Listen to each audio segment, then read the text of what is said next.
Indices rise in the US on cool inflation report. Welcome to Trading at Noon. I'm Ludovica Brignola. Turbulent time for Boeing as CEO Dave Calhoun resigns after weeks of pressure for change at the company. In the US, stock exchanges closed near fresh record highs, posting their strongest first quarter performance since 2019. Now, the Dow Jones was up 0.12% and stocks have taken a beating this Monday on two shocks to the system. The decision to call a snap election in France by President Macron has sent stocks reeling and the euro sharply lower.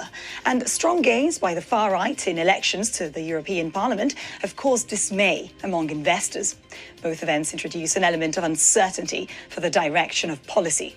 The euro fell to a one-month low against the dollar and a 21-month trough against the British pound. Investors are addicted to dovish monetary policies, but the Fed doesn't really have much room right now to bring down those interest rates. When do you think they will be able to start? And I think it's interesting because yesterday we saw European banks performing quite well and other sectors like utilities and real estate are struggling despite the rate cut. And we would normally expect the reverse, right? What does this mean in your view? Leggermente, lentamente virando al ribasso. Parliamo del FTSE 100 in particolare perché siamo sempre più vicini allo zero, anche se in due sedute veramente di incertezza, in particolare per il governo dei Tories, il governo conservatore in Gran Bretagna. La borsa sta reggendo in questo momento più 0,07%. The thing is to talk about the parent company, for instance, Starbucks. But another thing is to talk about the local operations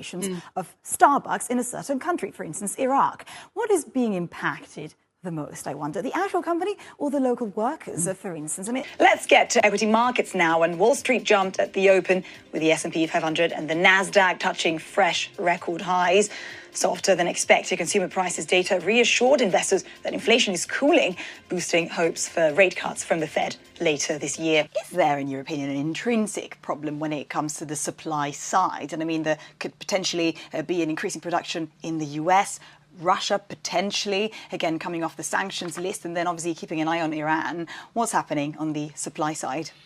And that's all from Business News for now. I'll be back in the next hour. But until then, bye for now.